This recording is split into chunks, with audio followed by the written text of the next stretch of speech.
हमारा lecture number 3 है।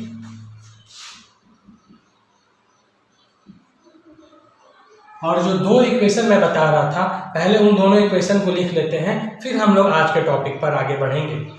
जो इंड्यूस्ड ईएमएफ का इक्वेशन था E=E0 sin ओमेगा टी, ये था पहला इंड्यूस्ड ईएमएफ।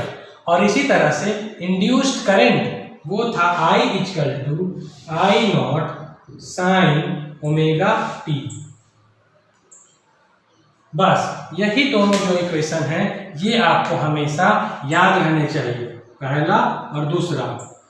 ये हो गया EMF, maximum EMF sine function, omega है एंगुलर वेलोसिटी, एंगुलर स्पीड जो बोलिए, और ये टी है टाइम। उसी तरह नीचे भी आई फॉर करंट, I0 जो है मैक्सिमम वैल्यू ऑफ करंट को डिनोट करता है, sine trigonometrical function, omega angular velocity, और जो टी है वो टाइम को रिप्रेजेंट करता है। ठीक है, चलिए अब हम लोग आज के टॉपिक पर पढ़ते हैं। आज हम लोग कुछ एक्सप्रेशन फाइंड करेंगे। तो हमारा आज का टॉपिक है एक्सप्रेशन फॉर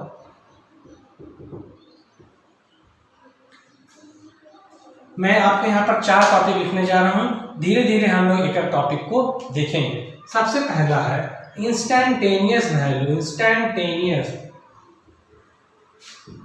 वैल्यू।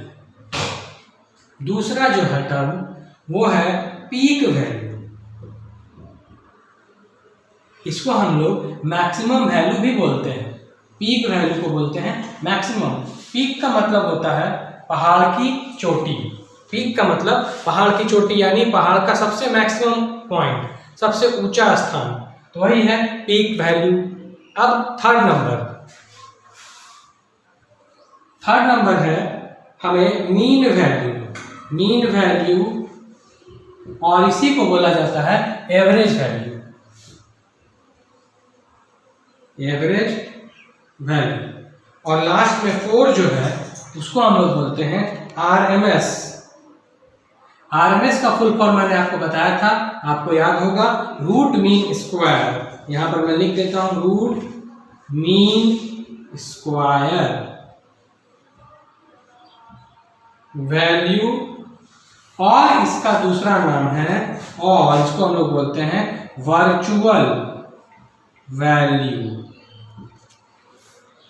अब हम लोग एक एक करके इन चारों का डेरिवेशन देखेंगे, इन क्या बोलते हैं, क्या इसकी परिभाषा है। सबसे पहले स्टार्ट करते हैं किससे, इंस्टैन्टेनियस वैल्यू। इंस्टैन्टेनियस जो वर्ड है वो क्या बताता है, पहले ये समझिए। इंस्टैन्टेनियस का मतलब होता है क्षणिक।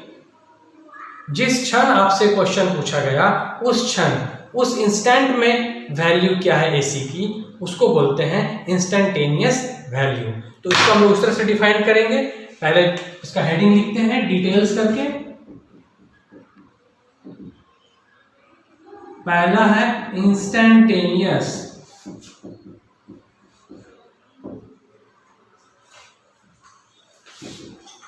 The value of AC at a given instant. Instant का मतलब मैंने बताया क्षण, तो उसको चलिए लिखते हैं हम लोग। The value of AC at a given instant,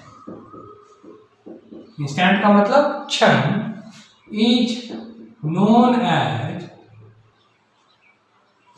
instantaneous value. अब इसको डिनोट किससे करते हैं, इसको हम लोग डिनोट करते हैं INST, शॉर्ट में लिख सकते हैं। It is denoted by INST, इस तरह से शॉर्ट में इसको लिखा जाता है। दूसरा नंबर क्या है, पीक वैल्यू। पीक का मतलब मैंने बताया मैक्सिमम, सर्वोच्च, सबसे ऊंचा। दूसरा पीक वैल्यू, अल्टरनेटिंग करंट की वह वैल्यू जो सबसे मैक्सिमम हो उसको कहा जाता है पीक वैल्यू या मैक्सिमम वैल्यू। तो लिखेंगे the maximum value of an AC यानी alternating current is known as peak value और मैक्सिमम वैल्यू। इसको हम लोग डिनोट करते हैं आई डॉट से। ये बहुत इंपॉर्टेंट सिंबल है, इसका आप ध्यान रखेंगे। मैंने जो यहाँ इक्वेशन लिखा था इसमें आप देख रहे हैं कि आई नॉट है, तो वही आई नॉट डिनोट करता है पीक वैल्यू को, यानी अल्टरनेटिंग करंट के मैक्सिमम वैल्यू को। It is denoted by I not. ठीक है, दो चीज को हमने देख लिया।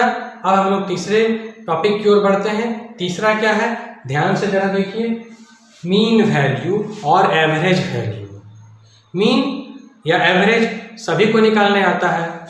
मान लीजिए 4 नंबर्स का एवरेज निकालना है या 3 नंबर्स का एवरेज निकालना है, तो हम लोग क्या करते हैं, तीनों नंबर को ऐड करते हैं और फिर 3 से डिवाइड कर देंगे, तो जो रिजल्ट आएगा वही कहलाएगा एवरेज वैल्यू या उसको बोलेंगे मीन वैल्यू। तो यहाँ पर जो अल्टरनेटिंग करंट का जो ग्राफ था पिछले क्लास में मैंने बनाया था, फिर यहाँ पर बना रहा हूँ। आप ध्यान से देखिए ग्राफ किस तरह से बनता है। इस तरह से था, ये ऐसे,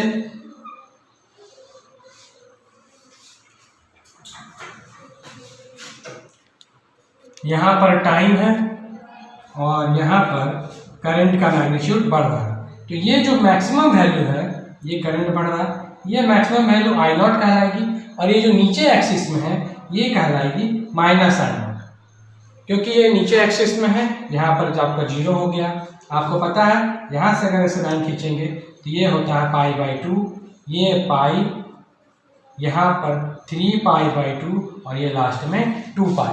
तो ये जो एक कंप्लीट साइकिल है, ये जो एक कंप्लीट साइकिल है, इसको पूरा करने में जो समय लगता है उसको हम लोग डिनोट करते हैं कैपिटल T से। तो ये जो हाफ साइकिल है, इसको कंप्लीट करने में कितना समय लगेगा, आप अभी तक मन में सोच लिए होंगे। जब एक साइकिल को कंप्लीट करने में समय लगता है T, तो हाफ साइकिल को कंप्लीट करने में समय लगेगा T/2। बिल्कुल सही। आज हम लोग इसी T/2 का यूज करेंगे और इंटीग्रेशन को सॉल्व करेंगे। आइए देखते हैं किस तरह से ये AC की हम लोग मीन वैल्यू निकालेंगे। अल्टरनेटिंग करंट की एक साइकिल में जो एवरेज वैल्यू होती है वो 0 होती है। अब आप पूछिएगा ऐसा क्यों होता है, तो उसका आंसर ये है, फिगर को ध्यान से देखेंगे तो आंसर समझ में आ जाएगा। यहाँ से लेकर यहाँ तक ये पॉजिटिव हाफ है, इसमें अल्टरनेटिंग करंट की वैल्यू पॉजिटिव, और यहाँ से यहाँ तक अल्टरनेटिंग करंट की वैल्यू नेगेटिव, क्योंकि ये नीचे वाले कोऑर्डिनेट में है, नेगेटिव हाफ में है। तो कुल मिलाकर जो एवरेज वैल्यू हो जाएगी वो होगी 0। इसीलिए हम लोग जब भी AC की मीन वैल्यू को फाइंड करते हैं तो उसको हाफ साइकिल में डिटरमाइन किया जाता है, ना कि फुल साइकिल में। ये बात आप ध्यान से समझ लीजिए। फिर से मैं इसको रिपीट करता हूँ। अल्टरनेटिंग करंट की एक कंप्लीट साइकिल को कम करने में जो टाइम लगता है और जो एवरेज वैल्यू होती है वो 0 होती है। तो हम लोग उसके एवरेज वैल्यू को निकालने के लिए हाफ साइकिल का यूज करते हैं, और जब हाफ साइकिल यूज करेंगे तो टाइम कितना होगा, T/2। फुल साइकिल को यूज करेंगे तो टाइम होगा T। तो यहाँ पर आप ध्यान दीजिए, यहाँ पर हम लोग इस्तेमाल करने वाले हैं हाफ साइकिल यानी T/2। ठीक है, चलिए अब थर्ड नंबर की ओर हम लोग बढ़ते हैं। थर्ड नंबर हमारा टॉपिक को पहले लिखना पड़ेगा, हेडिंग मीन वैल्यू और एवरेज वैल्यू। मीन वैल्यू और एवरेज वैल्यू, तो जैसा मैंने आपको डेफिनेशन में बताया उसी को हम लोग पहले लिखेंगे कि आखिर क्या कहता है इसका डेफिनेशन। तो mean value of AC for one cycle, mean value of AC for one cycle. अब यहाँ वन साइकिल आप फिगर में देख सकते हैं कहाँ से कहाँ तक है, 0 से π/2 तक है, 0 से π तक है, 3π/2 तक है कि 2π तक है। तो फिगर को देखने से ये स्पष्ट है, क्लियर है कि जो एक साइकिल होगा वो 0 से लेकर कहाँ तक होगा, 2 पाई तक होगा। इसको ब्रैकेट में लिख दीजिए, 0 से लेकर 2 पाई। इज, अब ये क्या होता है, 0 होता है, इज 0। क्योंकि अब क्यों होता है ये हम लोग आगे रीजन में देखते हैं क्यों ऐसा होता है। Mean value of AC is, mean value of AC is positive in 1/2। एक हाफ में मीन वैल्यू की वैल्यू पॉजिटिव होती है एंड दूसरे हाफ में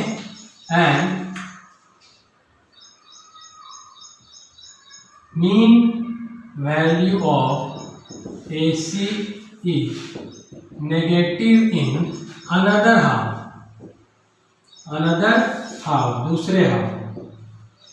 सो हम लोग जब भी डिटरमाइन करेंगे तो किस में करेंगे, एक हाफ में करेंगे, इसीलिए लिखा जाता है hence mean value of AC is determined over half cycle. कहाँ डिटरमाइन करते हैं इसको हम लोग, हाफ साइकिल में करते हैं। तो इसका एक डेफिनेशन भी होगा। तो डेफिनेशन क्या है, mean value of AC is defined है, इसको चलिए लिखते हैं, mean value of AC is defined as that steady current which sends, जो क्या करता है, भेजता है, which sends same amount of charge as sent by AC in half cycle, which sends same amount of charge as sent by AC in half cycle। यानी mean value को इस तरह से डिफाइन किया गया है कि वह ऐसा स्टीडी करंट है जो उतना ही चार्ज को भेजता है जो AC हाफ साइकिल में भेजता है, वो दोनों इक्विवेलेंट माना गया है। अब हम लोग को फॉर्मूला पता है, करंट की फॉर्मूला क्या होती है, वी नो, हम लोग जानते हैं, वी नो I बराबर dq by dt, rate change of charge per unit time is equal to current. अब इसको हम लोग क्रॉस मल्टीप्लाई करेंगे तो क्या लिख सकते हैं बच्चों, dq बराबर I dt लिख सकते हैं। dq equal to I dt ये क्या बताता है, ये हमें बताता है charge sent bye AC in small time dt। I की वैल्यू आप देख सकते हैं, मैंने आज लेक्चर शुरू होने से पहले बताया था, I की वैल्यू क्या होती है, I की वैल्यू है I0 साइन ओमेगा t। अब ये dt तो dt रहेगा ही, इधर dq अपना चल रहा है। अब ये किसके बराबर है, ये मैं उधर बोर्ड पर लिख रहा हूं, आप ध्यान दीजिए किसके बराबर है।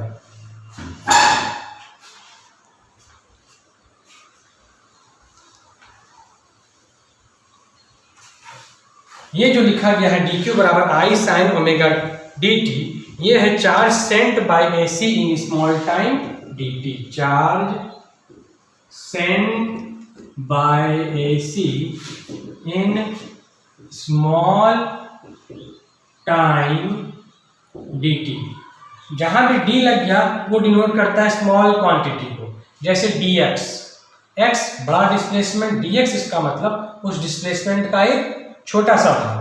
तो t अगर बड़ा टाइम होगा तो यहाँ पर आप dt देख रहे हैं, तो dt क्या कहलाएगा, dt कहलाएगा उस टाइम का एक स्मॉल भाग dt। अब हम लोग क्या करेंगे कि हमें ये पूरा भाग मिल जाए।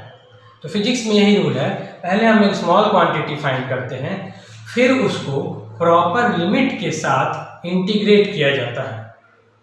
इंटीग्रेट करने से हमें पूरा अमाउंट प्राप्त हो जाता है। तो यहाँ पर भी हम लोग इंटीग्रेट करेंगे, तो हमें टोटल चार्ज अगर निकालना हो तो उसको किस तरह से प्राप्त करेंगे, so total charge sent by AC.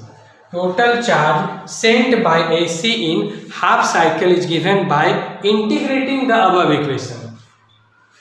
By AC is given by integrating the above equation. उस ऊपर वाले इक्वेशन को इंटीग्रेट करके, तो इंटीग्रेट किसके साथ? प्रॉपर लिमिट के साथ, विथ प्रॉपर लिमिट। चलिए इंटीग्रेशन करते हैं, और ये इंटीग्रेशन मेरे साथ साथ आपको भी करना है। आप अपने कॉपी में भी कर सकते हैं, नोट्स में भी देख सकते हैं। नोट्स में ये इंटीग्रेशन पहले से अवेलेबल है। आप लोग को मैंने बहुत बार बताया है कि आप पहले नोट्स देख लीजिए, उसके बाद वीडियो को देखिए, तो आपको बहुत ही इजी वे में सारी बातें समझ में आ जाएंगी। इधर क्या था बच्चों? देखिए, इधर था हमारा dq, इधर भी इंटीग्रेशन का साइन जब लेफ्ट में किया तो राइट में भी करेंगे। राइट में क्या था? I not sine omega t और ये dt, ये तो इंटीग्रेट हो गया। लेकिन यहाँ पर क्या बोल रहा है? प्रॉपर लिमिट, 0 से q तक हमने लिमिट लगा दिया। I नॉट, यहाँ पर भी लिमिट पुट करना होगा। तो मैंने अभी बताया कि हम लोग AC के मीन वैल्यू को हमेशा हाफ साइकिल में डिटरमाइन करते हैं। तो हाफ साइकिल में जल्दी से बताइए कि टाइम कितना होगा? t होगा या t/2 होगा? मैंने पहले ही आपको आंसर बता दिया, हाफ साइकिल का मतलब आधा, यानी t/2। तो यहाँ पर लिमिट होगी 0 से t/2। इन सब छोटी बातों का आपको विशेष ध्यान रखना है। अगर आप यहाँ लिमिट t पुट कर देंगे तो आंसर पूरी तरह से गलत आ जाएगा। आपको ध्यान देना है, लिमिट सही होना चाहिए, तभी हमारा आंसर भी सही आएगा। अब इसको आसानी से इंटीग्रेट करेंगे, बहुत सिंपल है। इस तरह का इंटीग्रेशन आप कई बार बना चुके हैं, सॉल्व कर चुके हैं। पहले क्या करते हैं? कांस्टेंट टर्म को बाहर करेंगे। इधर पहले देखिए dq का इंटीग्रेशन q हो गया, लिमिट 0 से q तक चलेगा। यहाँ पर कांस्टेंट कौन है? कांस्टेंट है I नॉट, तो I नॉट बाहर आ गया। जो था उसको हम लोगों ने लिख दिया, साइन ओमेगा t dt। अब जब तक मैं यहाँ रब कर रहा हूँ, बोर्ड को साफ कर रहा हूँ, आप मन में सोच लीजिए कि साइन का इंटीग्रेशन क्या होता है। ये मैं नहीं बताने जा रहा हूँ, ये आपको खुद बताना है कि साइन थीटा का इंटीग्रेशन क्या होता है। अभी तक आपने सोच लिया होगा, आप बहुत बार इस तरह के इंटीग्रेशन को सॉल्व कर चुके हैं। फॉर्मूला भी बहुत बार यूज किया जा चुका है, फिजिक्स में भी और आपके मैथमेटिक्स सब्जेक्ट में भी। ये सब फॉर्मूला आपको हमेशा अपने दिमाग में रखना है और याद रखना है। I नॉट, बताइए बच्चों क्या होता है? साइन का इंटीग्रेशन होगा माइनस कॉस, तो इसको लिखेंगे हम लोग माइनस कॉस ओमेगा टी बटा ओमेगा, और ये लिमिट चलेगी 0 से t/2 तक। बस अब आपको इसको धीरे धीरे स्टेप बाय स्टेप सॉल्व करना है। प्रोसेस आप जानते हैं। ओमेगा की वैल्यू भी आपको पता है, वो भी आपको पुट करनी होगी। कांस्टेंट को चलिए बाहर कर देते हैं। हम लिख सकते हैं I नॉट बटा ओमेगा, अंदर क्या बचा? कॉस ओमेगा टी 0 से t/2। अब देखिए ध्यान से एक एक स्टेप को देखिए, कोई हड़बड़ी नहीं है। आपका पूरा ध्यान यहाँ होना चाहिए, तब आपको इंटीग्रेशन समझ में आएगा। और आप वीडियो के बाद वीडियो को बंद करके खुद से अपने कॉपी में इसको डिराइव कीजिएगा, तो आपको सारी बातें याद हो जाएंगी, आपका प्रैक्टिस हो जाएगा। बिना प्रैक्टिस के कभी आपका नॉलेज कंप्लीट नहीं हो सकता। देखिए minus cos omega T, omega की वैल्यू होती है 2π/t, और इस t की जगह पुट करेंगे हम लोग t/2। यहाँ माइनस इंटीग्रेशन का, अब फिर 0 पुट करना है, तो यहाँ पर हो जाएगा माइनस कॉस ओमेगा की वैल्यू हो जाएगी 2π/t इंटू 0। अब इसको सॉल्व करना, कोई बहुत बड़ा काम नहीं है। देखिए ध्यान से, t से t कैंसिल होगा, 2 से ये 2 कैंसिल हो जाएगा, तो बचेगा माइनस कॉस पाई। इधर देखिए 0 से मल्टीप्लाई हो गया तो बच गया, ये 0 खत्म हो गया। किसी भी टर्म में 0 से मल्टीप्लाई करने से वो सारा टर्म खत्म हो जाता है और यहाँ पर माइनस माइनस ये बन जाएगा plus. Cos pi, cos pi की वैल्यू बच्चों बताइए जल्दी सी। कॉस 180 डिग्री की वैल्यू होती है -1। यहाँ माइनस ऑलरेडी है, फिर से एक -1 आया, तो अब ये माइनस माइनस क्या हो जाएगा, प्लस। बिल्कुल सही। तो अब हो जाएगा I0 इंटू ये 1, और यहाँ पर आपको cos 0, सॉरी यहाँ पर cos ये 0 बनेगा तो आ जाएगा cos 0 डिग्री। cos 0 की वैल्यू हो जाएगी 1। अब देखिए I0 बटा ओमेगा, ये 1 + 1 यानी कि 2, तो लिख सकते हैं 2I0 बटा ओमेगा। इधर का सारा सॉल्व हो गया। अब जो LHS में चल रहा था Q -0, तो इधर हो जाएगा Q, ये Q, यहाँ पर Q, सब जगह ये Q। Equation number 1। पहले से हम लोगों ने कोई इक्वेशन नहीं माना है, तो चलिए ये इक्वेशन हमारा हो जाएगा 2I0 बटा ओमेगा। अब यहाँ से ओमेगा की वैल्यू फिर हम लोग लास्ट में पुट कर सकते हैं। चलिए इसको बढ़ा देते हैं, 2 इंटू I0, ओमेगा की वैल्यू 2 पाई बाई t। फिर यहाँ से 2 कैंसिल होगा, तो क्या बचेगा फाइनली, इसको मैं ऊपर लिखता हूँ, इधर इस बोर्ड की तरफ। जो बचेगा उसको आपको अपने से लिखना है, अभी तक आप लोगों ने लिख लिया होगा, ऐसा मेरा विश्वास है। आप लोग उसको आगे काट के देखिए कि क्या बचता है और क्या उसको लिखना है। ध्यान से, बहुत ही ईजी है, इसमें आपको जरा सा मेहनत की जरूरत नहीं है। Q इक्वल टू बचेगा I0, 2 से 2 कैंसिल हो गया, ये t चला जाएगा ऊपर, t बटा पाई, I0 t बटा पाई। चलिए इसको इक्वेशन नंबर कितना मान लिए, 2 मान लिए। अब हमें निकालना है मीन वैल्यू, करंट की वैल्यू, उसको हम लोग मान लेंगे Im। लेट Im बराबर mean value of AC। I0 को हम लोगों ने मान लिया मीन वैल्यू ऑफ AC। तो charge sent by this current equal to क्या हो जाएगा, charge sent by this current will be. अब करंट, चार्ज और टाइम, इन तीनों का रिलेशन आप जानते हैं, जल्दी से बताइए। करंट, चार्ज और टाइम, देखिए मैं साइड में लिख रहा हूं, I इक्वल टू Q/T होता है। तो I इक्वल टू Q/T, तो Q इक्वल टू क्या होगा, सो Q बराबर I इंटू T। इस तरह से हम लोग लिख सकते हैं। अब यहाँ पर I के जगह हम लोग क्या लिखेंगे, Im, और T के जगह लिखेंगे हाफ, क्योंकि ये हाफ साइकिल की बात हो रही है। और लिख सकते हैं Q बराबर Im इंटू T/2। इसको मान लेते हैं इक्वेशन नंबर 3। अब ध्यान से देखिए, इक्वेशन 2 ऊपर है, इक्वेशन 3 यहाँ है।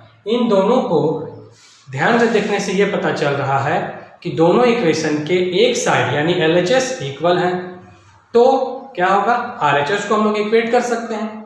चलिए उसको इक्वेट कर देते हैं। Im T/2 बराबर I0 T बटा पाई। अब देखिए कुछ टर्म कैंसिल हो जाएंगे और कुछ टर्म एक तरफ हम लोग उसको लिख देंगे। ध्यान से देखिए, ये t से t कैंसिल हो जाएगा और ये 2 चला जाएगा इधर, क्योंकि 2 यहाँ डिवाइड में है तो उधर जाएगा तो क्या बनेगा, मल्टीप्लाई में। तो Im बराबर हो जाएगा 2I0 बटा पाई। इस तरह से हम लोग लिख सकते हैं। अब यहाँ पाई की वैल्यू सबको पता है, पाई की वैल्यू होती है 3.14, तो लिख सकते हैं 2I0 बटा 3.14। और जब हम लोग इसको सॉल्व करेंगे 2 बटा 3.14, तो ये वैल्यू आएगी 0.637, और ये I0 बचा हुआ है, इसको लिखेंगे I0, और इधर क्या हो जाएगा Im। ये हमारा फाइनल रिजल्ट आ गया। अब ये आप जो रिजल्ट है ये देखकर आप बता सकते हैं कि ये आखिर क्या आया है। एक तरफ है मीन वैल्यू, एक तरफ है मैक्सिमम वैल्यू, तो हम बोल सकते हैं this is the required expression और रिलेशन बोल सकते हैं बिटवीन किसमें I am for mean value of current, between mean value and I not क्या है मैक्सिमम वैल्यू, मैक्सिमम, और इसी को हम लोग क्या बोलते हैं बच्चों पीक वैल्यू ऑफ AC। यही रिक्वायर्ड रिलेशन है अल्टरनेटिंग करंट के मीन वैल्यू पर और अल्टरनेटिंग करंट के मैक्सिमम वैल्यू पर, और ये बहुत ही इंपॉर्टेंट है, इसको आपको याद रखना है क्योंकि इससे हम लोग आगे न्यूमेरिकल्स सॉल्व करेंगे। आज का हमारा लेक्चर यहीं पर समाप्त करेंगे। आप लोगों से ये उम्मीद है कि आप इसको ज़रूर एक बार अपने से कॉपी और कलम लेकर डिराइव करेंगे, तभी आपको ये डेरिवेशन समझ में आएगा। आप कोशिश कीजिए क्योंकि कोशिश करने वालों की कभी हार नहीं होती। इसी के साथ आज मैं आपसे विदा लेता हूँ। अपने घरों में रहिए, स्वस्थ रहिए और सुरक्षित रहिए। धन्यवाद इस वीडियो को देखने के लिए।